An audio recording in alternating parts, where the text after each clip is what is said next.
जल्लल्लाह माफी क़ल्बी गैरुल्लाह नूर मोहम्मद सल्लल्लाह ला इलाहा इल्लल्लाह।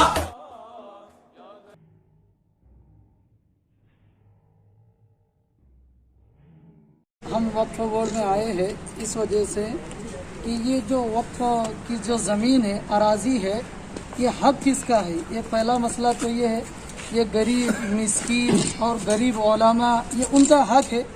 तो हुकूमत और वक्फ बोर्ड से हम ये मुतालबा करते हैं जिसका जो हक है उसको दिया जाए। तो उसी के लिए हमारे मौलाना मूसा साहब ने एक तहरीक डाली है कि जिसका जो हक है उसको दिया जाए। पहला मसला तो ये है। अब दूसरा मसला ये है कि बहुत सारे उलमा ऐसे हैं जो 6,000 और 7,000 पर अपनी ज़िंदगी गुजार रहे हैं। दूसरी बात ये है कि उलमा कोई 2,000 रुपये, कोई 3,500 रुपये, कोई 5,000 रुपये किराया भर रहा है। अब लॉकडाउन के बाद से उलमा का ये हाल हो चुका है कि पढ़ाने के लिए मदारिस बंद है, मसाजिदें बंद हैं, तो उलमा कशमकश के शिकार हो चुके हैं। कोई किरानों की दुकानों पर काम कर रहा है, कोई गाड़ियाँ लोड कर रहा है, कोई मंडियों में काम कर रहा है और अपने अपने घरों का किराया भर रहा है। यानी जगह जगह उलमा जो है मजदूरी कर रहे हैं। और अभी तक उलमा अल्हम्दुलिल्लाह दीन की खिदमत करते थे और दीन से उनको इतनी रोज़ी मिल जाती थी कि उनका घर चल सके। लेकिन अभी हाल ऐसे हो चुके हैं कि उनको घर चलाने की भी वो मोहताज बन चुके हैं। तो हमारे मौलाना मूसा साहब और शाह फैसल साहब इन्होंने ये तो पहले से ये काम कर रहे हैं कि गरीबों को उनका हक मिले। लेकिन मौलाना मूसा साहब ने भी ये मुद्दा उठाए हैं कि गरीबों को उनका हक मिलना चाहिए और ज़रूर मिलना चाहिए।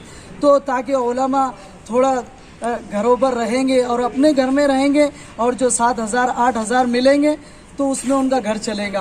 तो यही मुद्दा लेकर हम वक्फ बोर्ड में आए हैं। तो वक्फ बोर्ड से हम ये कहते हैं कि गरीब उलमा को और जो भी गरीब है उनको उनका हक दिया जाए ताकि वो अपना घर आरामी के साथ गुजार सके, आरामी के साथ बाहर बसा सके। उलमा का हक उनको पहुँचे, मुअज्जिनीन को उनका हक पहुँचे, अइम्मा इकराम को उनका हक पहुँचे और मौल्लिमीन को उनका हक पहुँचे। जो हक जिसका है उस तक पहुँचेगा इंशाअल्लाह तो हमारे लिए वो यानी सहूलत का सबब बनेगा और हम उनका शुक्रिया अदा करेंगे। और ये उलमा इम्मा ही यानी बहुत सारे परेशानियों का शिकार है।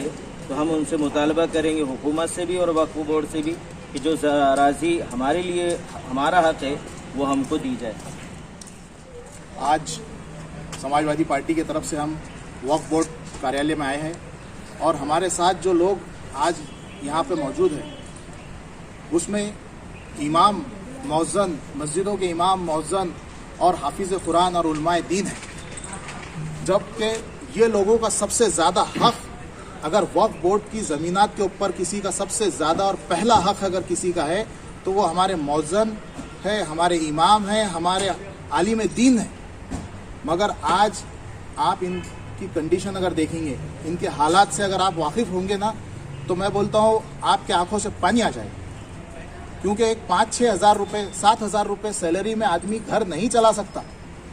मेरा सवाल जितने लोग ये आज देख रहे हैं चैनल आपका, उनसे भी है कि 5-7 हज़ार रुपये में कोई भी आदमी अपने बीवी बच्चों को नहीं पाल सकता, किराया नहीं भर सकता हो। तो हमारा वक्फ बोर्ड से सबसे पहला सवाल ये है कि आप ये लोगों को एक 600 स्क्वायर फीट का, कम से कम 600 स्क्वायर फीट का प्लॉट अलाउड करके दीजिए। बनाने की जिम्मेदारी हम लोग ले लेंगे, मगर आप प्लॉट तो दीजिए ताकि ये उलमा इकराम जो हमारे साथ आज मौजूद है ये अपनी सैलरी का कुछ हिस्सा बचा के अपने बच्चों को पाल सके, ये अपनी सैलरी का कुछ हिस्सा बचा के अपने घरदार चला सके। आज हो रहा ये है कि 5-6 हज़ार रुपये 7 हज़ार रुपये सैलरी है, जिसमें से 4 हज़ार रुपये 3 हज़ार रुपये 5 हज़ार रुपये किराया भरना पड़ रहा है। क्या कोई आदमी 2 हज़ार रुपये और 3 हज़ार रुपये के अंदर अपना घर चला सकता है? हम इनके लिए आज आए हैं। देखिए मैं एक बात बताता हूँ कि हम मस्जिदों में इन्हीं इमामों के और इन्हीं मौज़नों के पीछे नमाज पढ़ के हमारी आखिरत बना रहे। जो मकतब पढ़ाते हैं मौलाना लोग, वो लोग हमारे बच्चों को कुरान पढ़ा के दीन हमारे नस्लों में दे रहे हैं, कुरान हमारी नस्लों तक जा रहा है। क्या हम और जो लोग भी देख रहे हैं वो इस मुहिम में शामिल नहीं हो सकते? क्या वक्फ बोर्ड इन लोगों को ज़मीन दे नहीं सकता? ये सवाल है मेरा इन सबसे। और मैं हुकूमत से भी ये सवाल करूंगा कि आप भी इसमें दखल दीजिए। समाजवादी पार्टी आखिरी हद तक, हमारे आखिरी दम तक लड़ेंगे। यहाँ हमने भर दिए फॉर्म, हमने आज यहाँ फॉर्म भरे। फॉर्म भरने के बाद अगर ये लोग नहीं देते तो हम वक्फ बोर्ड का जो ट्रिब्यूनल कोड होता है वहाँ भी हम जाने के लिए पूरी तैयारी में हैं। और सबसे पहले हम वक्फ ट्रिब्यूनल में जब दावा डालेंगे तो ये सब उलमाए इकराम और जो गरीबों के हमने फॉर्म भरे वो लोग हमारे साथ वहाँ मौजूद रहेंगे और वक्फ ट्रिब्यूनल को मजबूर होना पड़ेगा। देखिए, हम हमारे वास्ते नहीं मांग रहे, समाजवादी पार्टी अपने खुद के लिए नहीं मांग रही है, नहीं मैं शहर अध्यक्ष होने के नाते मेरे खुद को नहीं मांग रहा, मगर ये गरीब लोग हैं जिनका सबसे पहले हक है। उलमा इकराम गरीब है, हमें शर्म आने को ना कि उलमा इकराम आज इतनी कम सैलरी में। 90% मस्जिदें जो है शहर के अंदर, 90% मस्जिदें सिर्फ चंदों के ऊपर उलमा इकराम की और इमाम मौज़न की सैलरी देती है या फिर उनके कमेटी के मेंबर देते हैं। कौन सी मस्जिद को क्या आमदनी है? अगर हम 600 स्क्वायर फीट का प्लॉट अगर वक्फ बोर्ड इनको अलाउड करे तो ये इनके घर चलाने के लिए, इनके बच्चों के फ्यूचर के लिए कुछ कर सकते हैं आगे।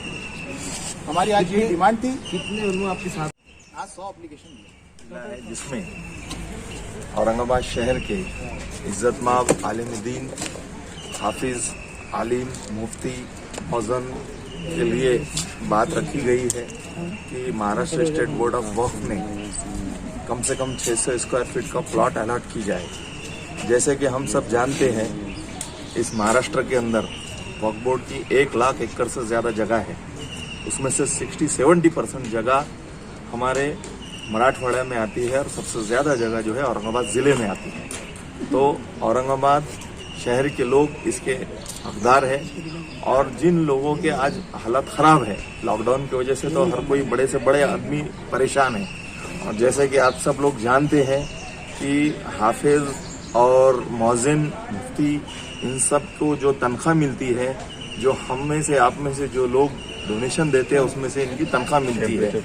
और जो जुमे की नमाज में हम एक मजमा जमा होता और उसके बाद जो भी चंदा होता, पूरे महीने भर में जो चंदा आता उसमें से तनख्वाहें दी जाती है। लेकिन आज लॉकडाउन की वजह से मुफ्तदी कम आ रहे हैं और पिछले साल तो लॉकडाउन में नमाज में कोई आया ही नहीं, सब घरों में नमाज अदा किए, तो हालात बद से बदतर होते जा रहे हैं। ऐसे हालात में घर का किराया देंगे या बाल बच्चों को संभालेंगे, ये चीज़ों को मद्देनजर रखते हुए समाजवादी पार्टी औरंगाबाद शहर अध्यक्ष फैसल खान ने एक जिम्मा लिया है माननीय आमदार अबू आसिम आजमी साहब से राब्ता करके कि यहाँ के जो मकामी आलिम दीन है, हाफिज, आलिम, मुफ्ती, मौज़न के लिए हम आवाज़ उठाएंगे और आप साहब हमें कोऑपरेट कीजिए। तो साहब ने लब्बैक कहा और कहा कि आप ग्राउंड लेवल पे काम कीजिए, मैं मंत्रालय में आलिम दीन के लिए मैं बात करूंगा।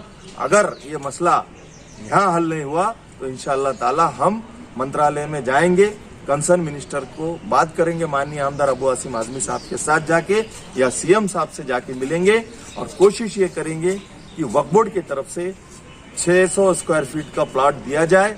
और महाराष्ट्र स्टेट ने और भी स्टेट में जिस तरीके से मौज़न, इमाम और मौज़न को तनख्वाह दी जाती है, खासतौर से केरल के अंदर, आंध्र प्रदेश के अंदर और भी कई स्टेट है जो गवर्नमेंट से तनख्वाह दी जाती है और वहाँ जैसी तनख्वाह दी जाती है वैसी ही तनख्वाह यहाँ के हाफिज, आलिम और मुफ्ती, मौज़न को दी जाए। इसका हम मुतालबा करेंगे महाराष्ट्र गवर्नमेंट से। मेरा नाम